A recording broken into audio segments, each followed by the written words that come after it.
received the plans for the new build of that job on the Sunday evening, and we arrived on the site, and I kind of knew I had an old building to dismantle.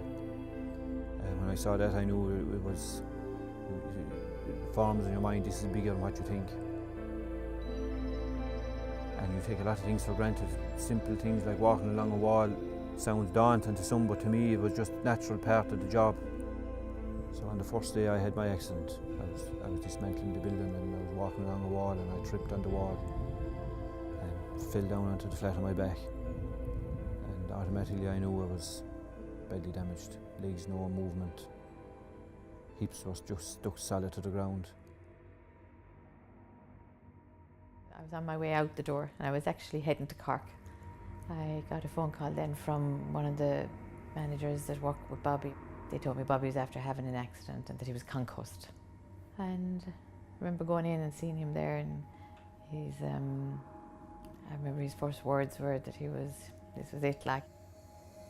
I can still picture Bobby walking across beams, you know, and I'd look up and I wouldn't be able to look. I remember I can picture him, how he'd go up and down pillars.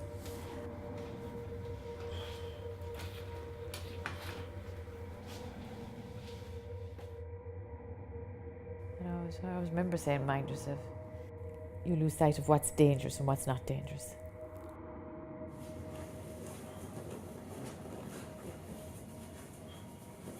Slowly but surely, the news wasn't looking good, because I'd broken vertebrae.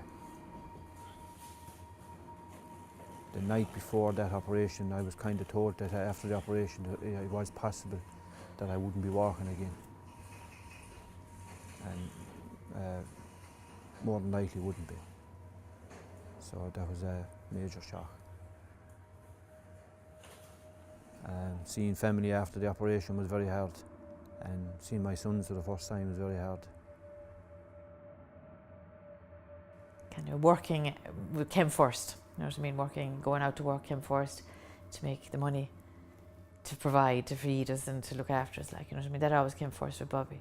I was kind of the breadwinner at home, and liked that part of my life. I liked being able to keep everything going. And price work, if there was a price to be gained out of a job, that's what I wanted.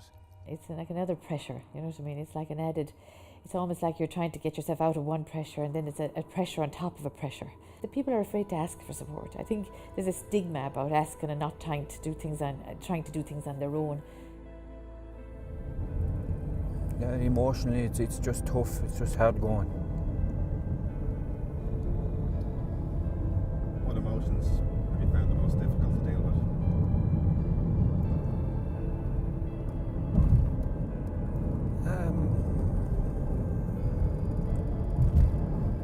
Sometimes when I'm travelling in the car, the tears flow.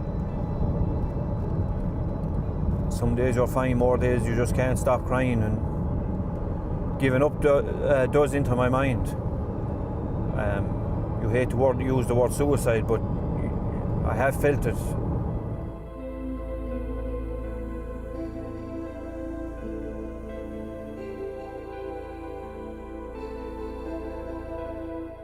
Just take one look at the state of me now. It's one of the hardest parts of being disabled is knowing that you won't be doing what you did before and never will. I mean, health is wealth. If you could turn back the clock, and if I had the mindset I have now by being paralysed, if I had this mindset before my accident, I'd say life could be a lot easier for me. Familiarity and complacency can lead to accidents. People work every day in these environments, and after a while I think they don't see the risk. And that's an issue. We want people to stand back, take some time, consider the level of risk that they're exposed to, and manage and deal with that. To prevent these kind of accidents, an individual should just stop for a second and really just take account of the work that they're carrying out. We call it risk assessment, but it's really simple. Just stop, think about what you're going to do, assess the hazards, assess the risks, what could harm you, what are the controls, what are the appropriate controls to prevent this risk, and put them in place.